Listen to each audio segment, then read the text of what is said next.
Hello everyone, hello the world, hello all. Welcome to our Hoštúvka garage, the base of Motobirds. Welcome to our next live. Hello everyone, hello. I hear myself, so I guess it's not the best idea.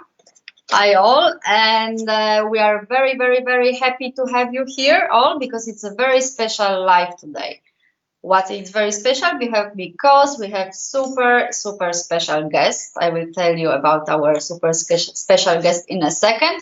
But first, some formalities, and Agata, you will have to help me with that because I cannot see the live on my phone because then we'll hear it from both sides and it just doesn't work.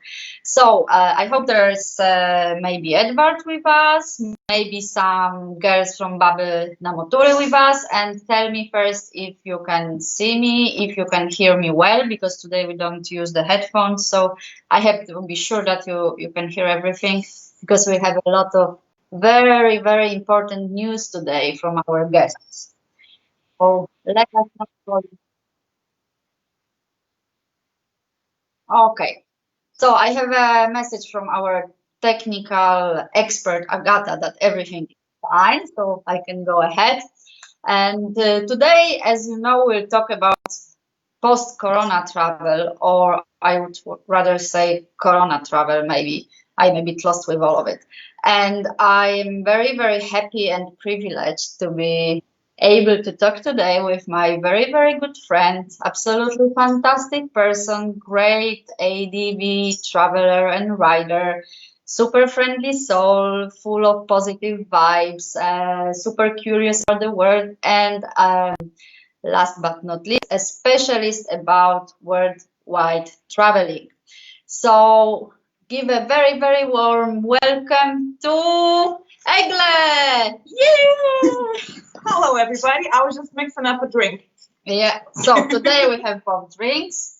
We are in the garage. We just came back from the fantastic weekend where we had a chance to meet more than 50 girls, completely positively crazy about enduro biking, and we did with them super hard enduro route, and we charged our batteries. We made more than 1,000 kilometers here in Poland. We are now in Poland, so now we are full of optimism. I think so. So hopefully we'll see a bright future in front of us. So just from the technical point of view, stay with us until the end if you want to know details how to travel in the future, what is important, what is not. This is the first thing. Second thing, if you have any questions to Egle, who is with us today, just post it in the comments, and as I don't see it, but we have our precious Kata online, she will let us know what are the questions, and I'm sure Egle will be more than happy to answer all of your queries. Okay, we got the message that everything, you can hear everything. Great, we are better and better. I remember our first live where it was so hassle, but now I think it's number 11, so it's quite okay. Okay, Egle, so I think it's the best way to start from the very beginning. Egle has been on the road since 7 years. Yeah, more or less. It's quite impressive. It's Jesus Christ, it's a big percentage of your life and of our lives. So you started as not on the bike, no, you started as a normal, let's say normal traveler, then you swapped to the bike, then you were ADV rider, and then you went to the rails. So tell us how it all started and what were the milestones of your traveling life. Oh man, that is a very long story. I'll try to keep it short though. But before I go ahead with that, I just wanted to thank Ola for having me here because, yeah, I do live on the road, but that also means that I'm kind of homeless. Not kind of, literally, I am homeless. And Ola's been hosting me in her beautiful home near Warsaw for a few weeks now. So I'm super grateful and you know, for taking me into this all women's off-road event this weekend. It was absolutely fantastic. And I just feel super grateful for Ola for hosting me here, riding with me and all that stuff. So She's a super, super cool lady, and I'm just like really happy to be here right now. We actually created some small community here, like a small family, which is absolutely great because I was a bit, okay, I have a home, but I'm a little bit home alone. We have here 2 dogs, girls' dogs, and we are 2 girls, so it's a very strange family, but we've been living together for a little while and it's going well. So maybe you will change your life on the roads and settle down a little bit. Ooh, that sounds tempting, but I mean, let's see. So, like, I started out as a backpacker, as a lot of, I guess, young people do, you know, ever since I was like 18 years old, because at 18, you don't really have much money or resources. So I started off by hitchhiking across Europe, because that was the thing back then. That was oh my God, over 10 years ago. Wow. So yeah, and then I was again backpacking, doing that kind of thing. So traveling always kind of came naturally for me, but I never really thought about motorcycles because I always had this idea that motorcycles, and especially as a woman, I guess, we still had all these weird notions back then about motorcycles being a men's thing or whatever, you know, that kind of thing. That's years ago. Thankfully, that's changing. But I never kind of wanted bikes. I never had motorcycle friends. My family is not, and has got nothing to do with motorcycles. So, the traveling part came really like naturally and easy, but the motorcycling part was like, I had no clue about bikes at all. But when I was in Peru, I kind of kept meeting these riders on the road, and they had some really cool stories. And I love the fact they were so independent. Like they could just go wherever they wanted, whenever they wanted. They didn't depend on bus schedules or anything like that. And I was like, man, that looks really cool. And another thing was like we were in the same country, traveling almost the same route, but they had very, very different experiences, even of the same places. And I just got really intrigued, and I was like, man, I gotta try this. And of course, having no clue about motorcycles at that point, I didn't think it was that big of a deal. So I met this American guy. He was traveling on a small dirt bike, and I was like, dude, could you teach me to ride a bike? And he's like, what? Why? And I'm like, I don't know, I just want to try it. And he's like, cool. You know, because like he could have laughed at me or whatever, but he was like, yeah, sure, why not? So I went to a washing machine shop because we were in the small town of Nazca in Peru. And so it's a pretty small town, so there's not much going on. And they had washing machine shops and microwaves and washing machines and kitchen appliances, that kind of thing, and 6 motorcycles. And I bought a bike. And I remember Ryan, this American guy, we went into the shop and there were the 6 bikes. And he goes like, dude, you have to get like at least a 250cc because, again, this is Peru. This is a washing machine shop. So all these bikes were little Chinese motorcycles, right? But I had no idea. They look wonderful to me. Like, it's a motorcycle. I don't care what brand it is. I have no clue. And he's like, yeah, but you should get at least a 250cc. Now, I had no idea what cc meant. I guess it had something to do with power, maybe, because he mentioned like going over the Andes, you need more power or something like that. But I was like, yeah, but I want the blue one. This was my question. What was the criteria? Red one, blue one, any other one? See, the 250cc was this puke greenish color, you know? Frog. Yeah. Not even frog, just like puke green. It's not pretty. And I was like, nah, man, I want the blue one. And the blue one was 150. Yeah, it was 150cc. And just to let you know, because the Nazca is quite low, it's near the ocean, but then the Andes starts and you have to ride up to more than 4,000 meters high and cross the passes. And we both were there, and doing this with 150cc with the luggage is kind of a challenge, even if you are the best rider in the world. But this is kind of a nice story because it means that you don't really need to be a super duper hero rider to go and see the world. You don't even need to be a rider at all. You just go and you have an idea, and here we go. And the idea kind of took me, at first I thought, okay, well, great, I'll get this bike and I'll ride around Peru and that'll be awesome. But I loved it so much. And mind you, I sucked. I was really bad at it. I crashed multiple times. My luggage was basically my backpack, you know, strapped on the back of the bike with a little bit of cord or whatever. When I had to cross the Andes, I was going like first, second gear at best. And, you know, it was really hard. But because I was a new rider, I didn't know that life could be better. And I was like, oh, okay, well, this is how it works. Cool. I'll just go slow. No problem. You know, because it was all new to me. So I was like, yeah, no problem. But after riding around for a little bit, I found myself at Lake Titicaca at Puno. And I was like, man, Bolivia is right over there. you know, I should go to Just Bolivia. around the corner, yeah. So I tried to go to Bolivia. That was a fail because they wouldn't allow me to leave Peru on a Peruvian registered bike. So that was a mess. Took me a week to sort out all the paperwork and all that stuff. Eventually crossed into Bolivia. And then that thing kind of kept happening. I was like, oh, Argentina is not that far now. Let's go to Argentina. Oh, Chile. All right, let's do that. And so I just kind of kept going. And then by the time I got back up to, I believe, Colombia.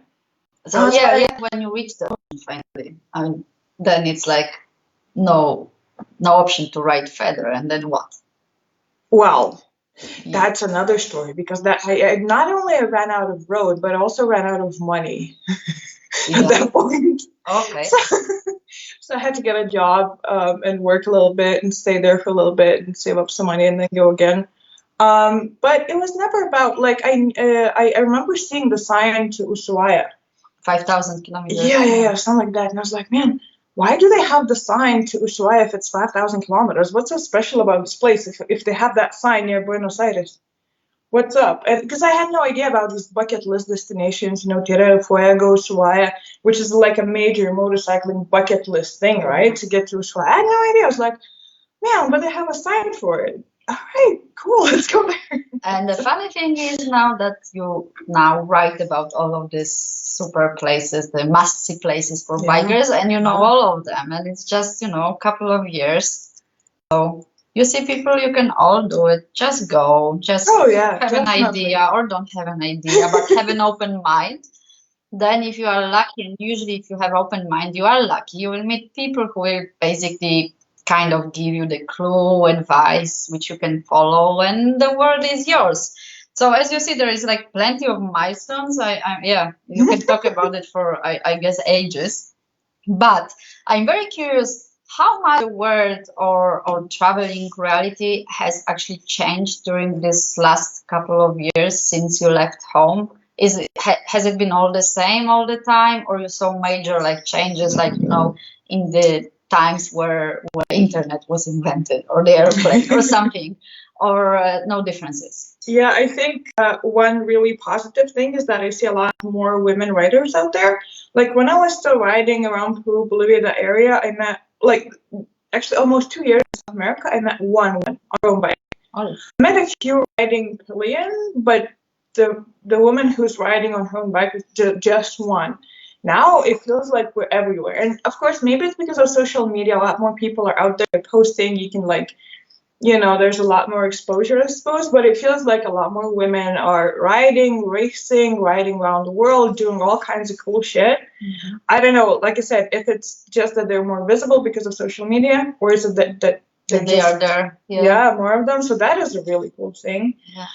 And I think, you know, before Corona hit, I would have said, oh man, traveling has gotten so easy at this point. You know, you have all these apps like iOverlander, right? You can find sites, you can find motorcycle-friendly hotels, whatever. Shipping bikes, especially with Ola, who, by the way, shipped my bike from Chile to Europe and did an exceptionally great job with that.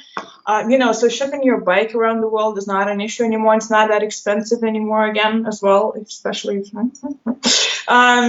you know, flights used. Shit,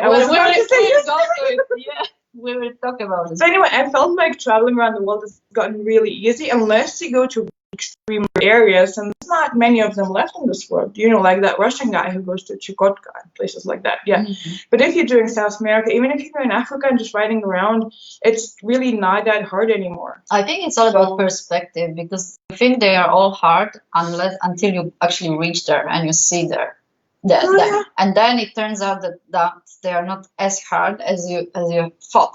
And it was my experience. I thought that, you know, riding through Asia, I did the big trip, let's say in 2009. You were not born that time. So it was kind of longer way then. Of course, now there is much more people traveling. It's not a big travel for a year more. But those days we didn't have, the internet was there, but Facebook was not that, you know, commonly used. We had more like communities on the forums to get information. You had to read all these ride reports and so on. It's not just put in the Google and then use the couch surfing and stuff. So these things changed. It changed a lot. I remember I wrote a blog from that trip, but I didn't have Facebook page even. And now imagine anyone traveling around the world, and as you said, there is a lot of people, and all of them write something on Facebook. If they don't, they kind of don't exist. So there are these small changes which I think make a big difference, in my opinion. Huge. But yeah, I think as Egle said, once you try it, once you actually set off, it turns out to be easier than everyone expects. Much easier, and especially in 21st century, where really you hardly find a place in the world where you don't have internet. Okay, for a day or two maybe, but you can write somewhere and you can connect with people, you can find information, you can find help, you can call. So it's not that like 19th century where you go with diligence, the horses, and it takes a month to get to any civilization. So just do it. I'm super curious because I met Egle a couple of years ago. Okay, she was already riding the bike, and what did you? Yeah, no, it was very well. But what did you ride then? The same bike, which is here with us. You don't see it. It's Lucy 90 DR. But then Egle was 100% ADV Rider, and now she even changed the name of her profile, which is now ADV to Rally. So I have to say it, which means that Egle now fall in love with Hales. And actually, I have a feeling I kind of participated a little bit in this. Big time. I did some rally in the past. I didn't fall in love with it that much, but we talked about it. And then Egle wanted to try. I said, okay, go and try. I actually didn't believe that you would be so much fascinated with this stuff. But now it turns out that this is the new love of Egle. So tell me why, how it happened. It is partly your fault. And a lot of things I do are your fault because you totally inspire me. Because she's such a badass. Like she rides like a nutcase. Like when we were coming back to Warsaw, I really had trouble keeping up with Ola because she's just like nothing like that. I wouldn't lie to the people now, would I? I am not saying this. I am very quiet, like housewife almost. And I'm the house husband in our small Warsaw community. But I mean, I had like massive respect to you, not only because of the rallies, but also because you did all this shit, Afghanistan and Central Asia, and all this hard enduro stuff. To me, back then, it was absolutely fascinating because, I wanted to ride off-road, but I wasn't very good at it. I had no training, nothing. I had no idea. So it was like something back then I felt it was something probably unachievable for somebody like me, because I'm just like, I learned 7 years ago and did quite a lot of miles, but it was all on this little Chinese bike.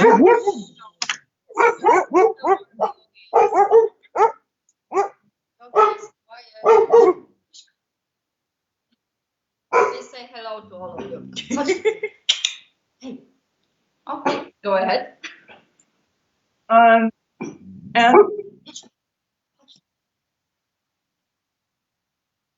kind of like was really puppy. Yeah.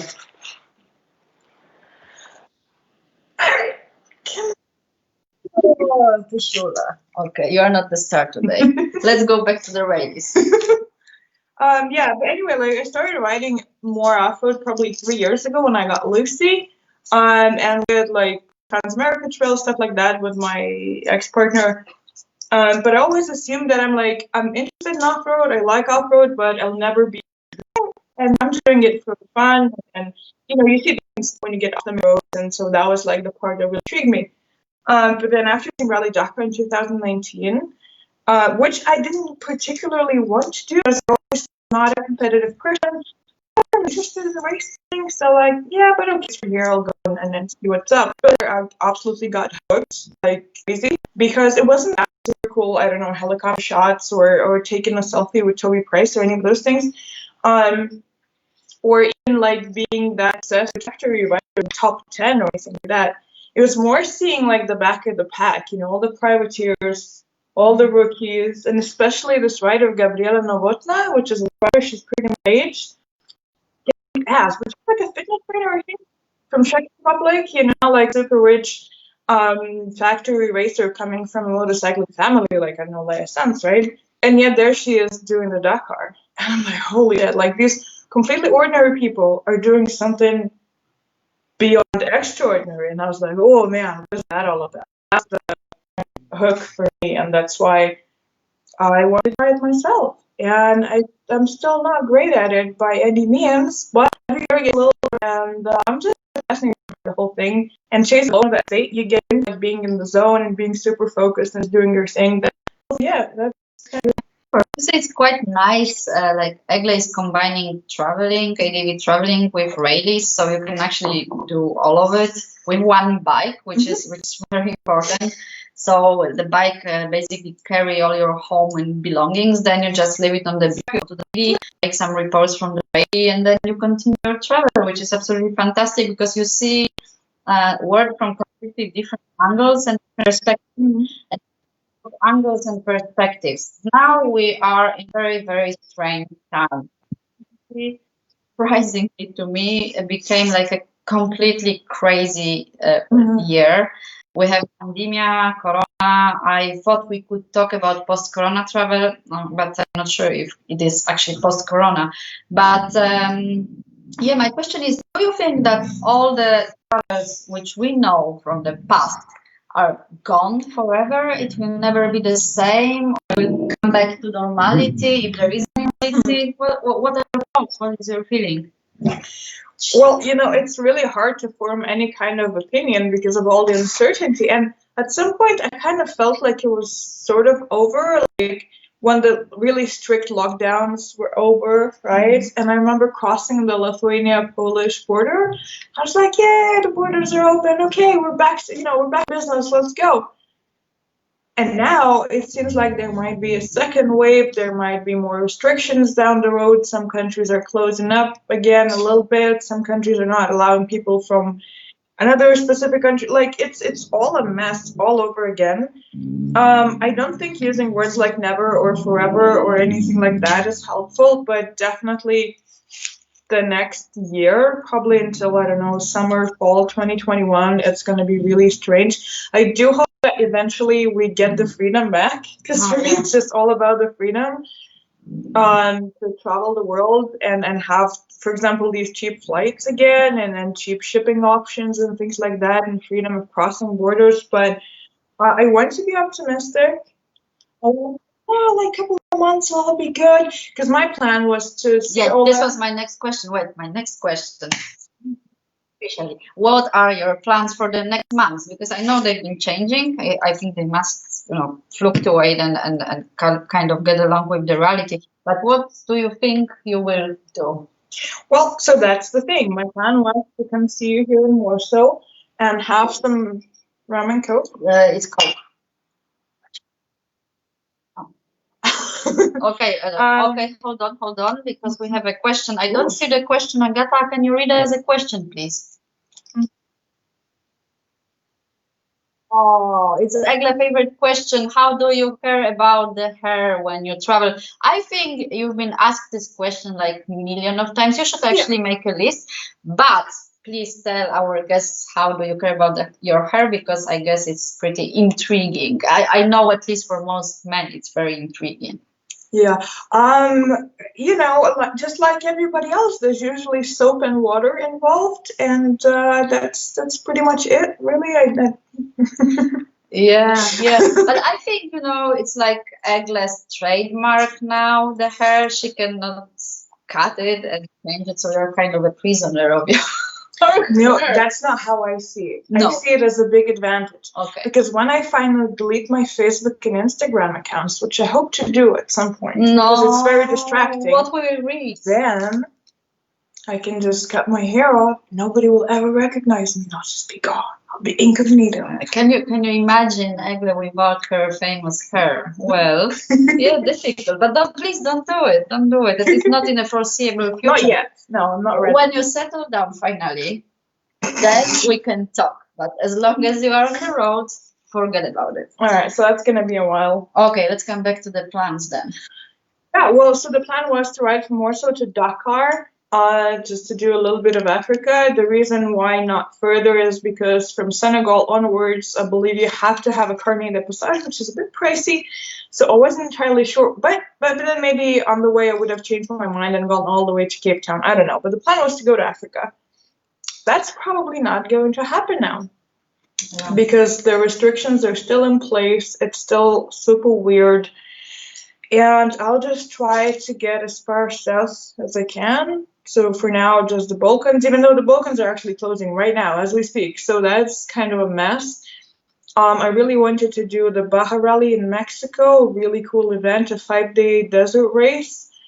That's also kind of a question mark. Yeah, no idea.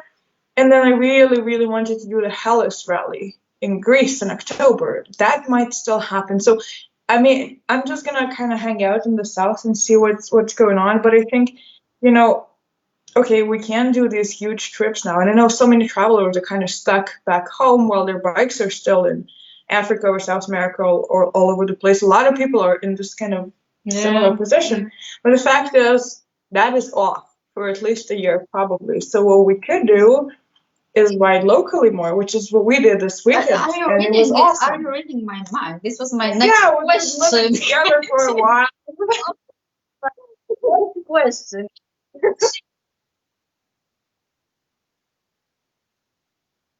Okay, which Balkan countries are going into lockdown? So as we checked it yesterday, it was Serbia, for example, and you cannot enter Greece from Serbia anymore, and Serbia is closed. And what else, Egle? I think Bosnia is either Bosnia is closing down or the neighboring countries are sealing their borders with Bosnia. Something like that. So you have to be really careful if you go to this direction because it's changing very quickly. The closing Serbia is for sure, but one thing is the borders being closed. The other thing is this stupid quarantine because imagine you go there and actually you can enter, but then you have to go on quarantine. Or you can enter, but when you exit, then the other countries impose the quarantine on you. So you have to be really careful. And Egle, remind me the name of this application which actually gives us the updated information about the borders. Oh yeah, it's a website. It's called flattenthecurve.globe, I believe. And yeah, you can check each and every country. Okay.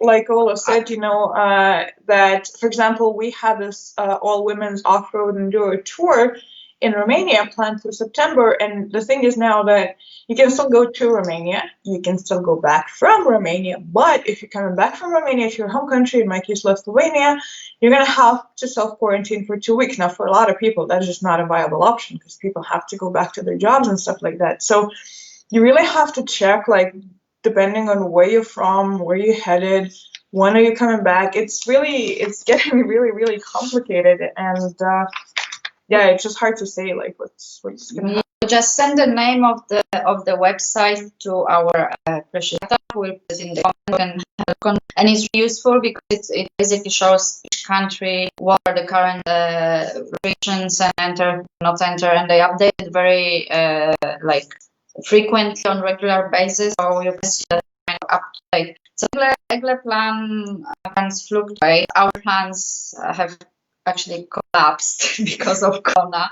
We'll talk about it a little bit later. You can give advice to people who actually want to go on a trip or travel because it's like a full season. I don't want to miss all the season. It's not too long, and it's there are people who have 2 or 3 weeks of holiday. If you were one of them, having 3 weeks, just can you imagine 2 weeks, not more, and you have to go somewhere. What you do? How? It's fun because again, if you have to go back to your trip, things changing so rapidly that you might be on the trip and then it changes, and now you're coming back home and they tell you to self-quarantine. I don't want to scare people or anything, but my opinion at this point is completely useless, because it's the facts and the reality is so unstable right now that I think riding locally might be a better option right now. Seriously, because if you have like unlimited time and no plans to be anywhere in particular, like I don't care if I end up in Bosnia or Greece or Portugal or Spain, doesn't matter to me. Like I just have to tell you one thing: Egle hates winter. So this is what matters. Now, if you end up in Norway in winter, Norway is opening. Why don't you go there for the opening? No, thanks. It's too expensive. No. So definitely want to stick to the south for the winter. But if I only had 2 or 3 weeks and I wanted to ride, I'd probably get a bunch of friends or pick some local events or some training or something like that, because I never knew that Poland could be so awesome until I rode with Ola this weekend and all these women riders, and we did this hard enduro track and stuff like that. Now, in itself, the track in itself or the riding there and back, it's not something super extraordinary. It's not crossing the Andes, nothing like that. But because the company was so cool, and we had so much fun, and all these women were just beyond awesome. And then on Sunday, riding with Ola, it was just like the best time ever. I think maybe that's what we kind of need to focus on right now. Just grab your friends and either organize something yourself, some kind of a meetup or something, or check out part of the country you haven't seen before. I mean, it could be really cool, Yeah. And baby na motory with us today. Girls, if you are with us, just thank you so much. Thank you again for the great weekend. Post us a comment or say hello, because we hope you are listening to Egle.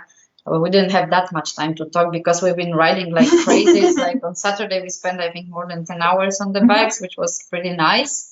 And to reach the place where the actually meeting took place, it took us more than 10 hours and then more than 10 hours to get there.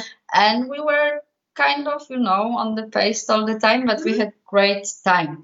I wanted to ask you, actually, you started to talk about it, again, reading in my mind.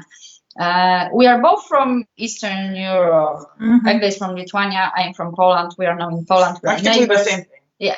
It used to be one country some time in the past. Now it's 2, but anyway, it's very close. And Eastern Europe is not the most popular, let's say, place for the bikers in general. Do you think this part of Europe can be interesting for riding the bike for people, let's say, from, I don't know, Western Europe, from France, Germany, UK, whatever? Because they don't tend to come here. What would you say? You know a little bit Poland, you know Lithuania very well. So do you think they can find it like attractive by any means? It really depends on what they're expecting and what they want to do. So we don't have a Stelvio pass, right? We don't have the Swiss Alps or anything like that. However, what we do have is practically unlimited off-road riding. I know not all of the tracks are always legal, but like most of them are. We have tons of wild camping. We have, especially here in Poland, I feel like there's a very strong motorcycling community. Oh, yeah. So, and then people are quite happy to like welcome you and ride with you and show you some cool places. There's a lot of, if you're into off-road riding, there's a lot of really cool training opportunities, and they're as good, if not better, as anything you'll find in, I don't know, England or Germany, but they're a lot more economical in terms of cost, which could be a factor. I don't know, it certainly is for me. And there's some pretty cool off-road tracks to explore.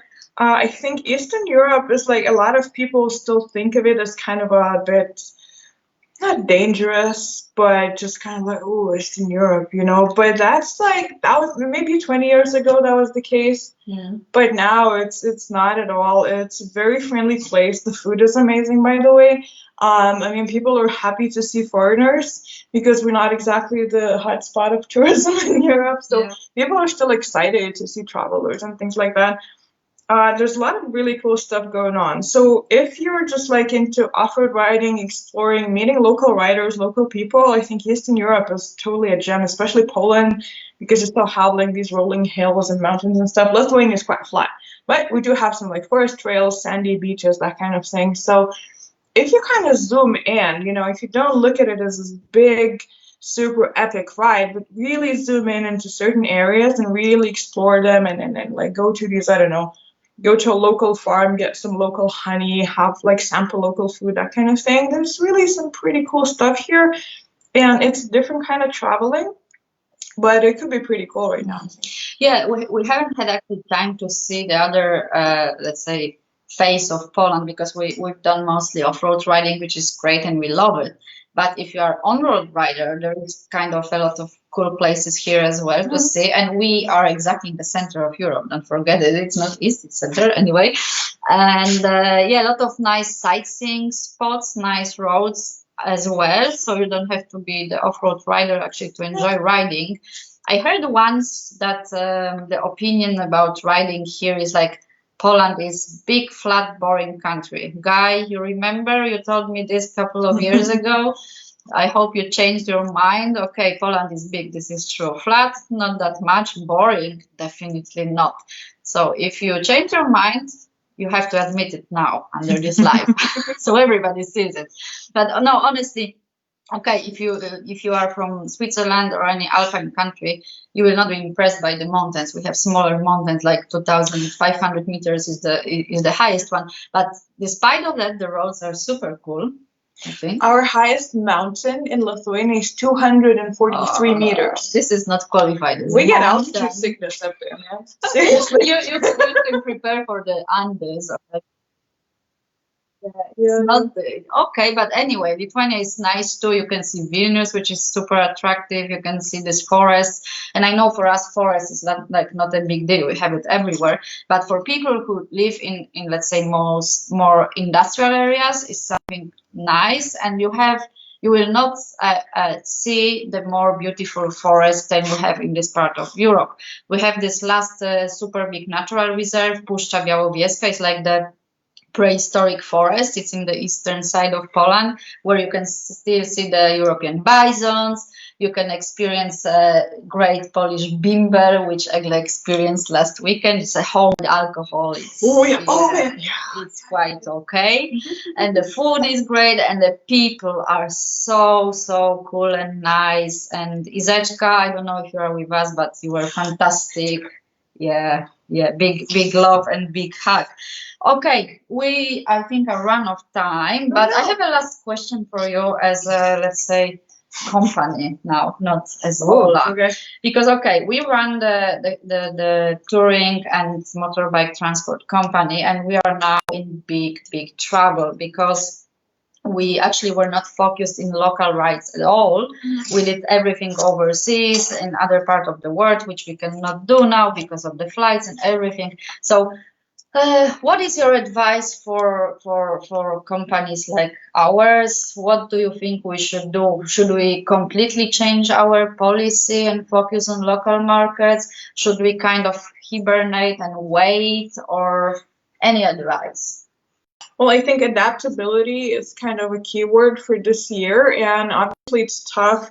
I think there's a certain percentage of people who will always be able to afford flights and bike shipping no matter what it costs. If really good, it will, and you know, there's certain percentage of people who are not as affected by Corona, and they will still be able to. If there is no flights, there is no matter of money.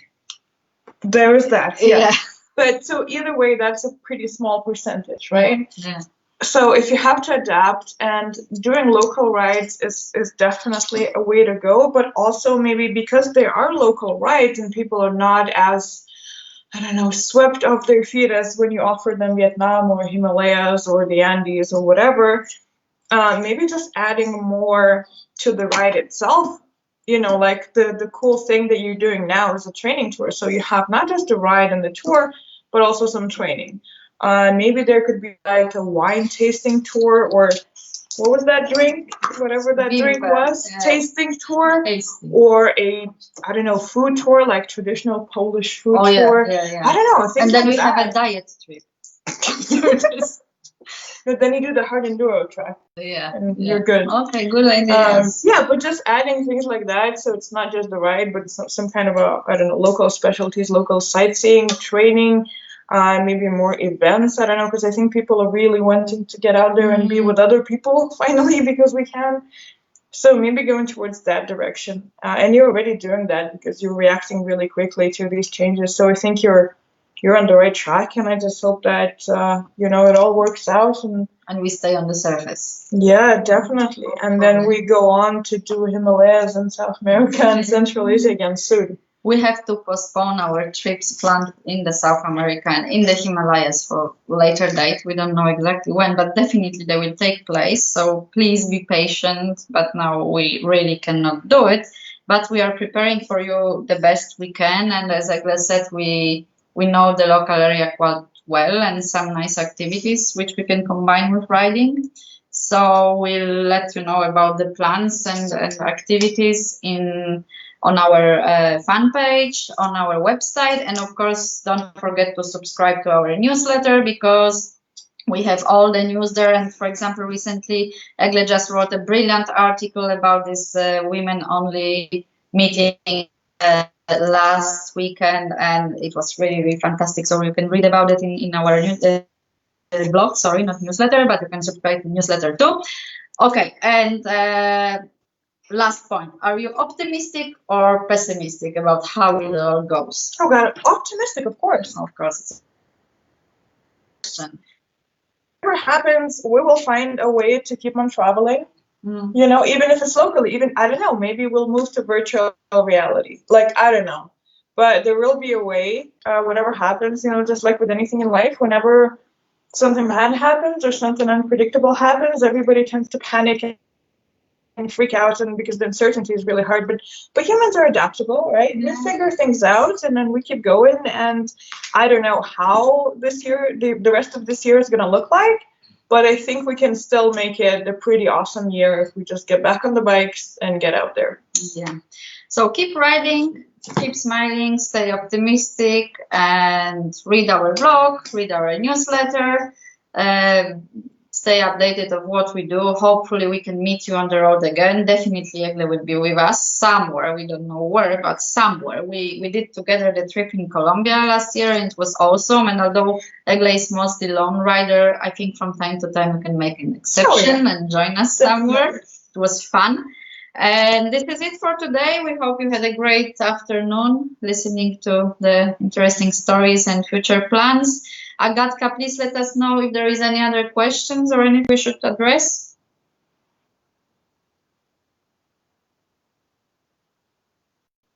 Mariola, oh, it was nice to see you virtually at least. Hi. Okay. Well, we can always count on you. Thank you for being with us. Thank you, girls, for joining us today. It's not the same as talking by the fire in the nature, but at least we can meet virtually. Okay, so thank you for joining us all, and have a great evening, and see you in 2 or 3 weeks. We'll talk about something special again. Bye. Bye.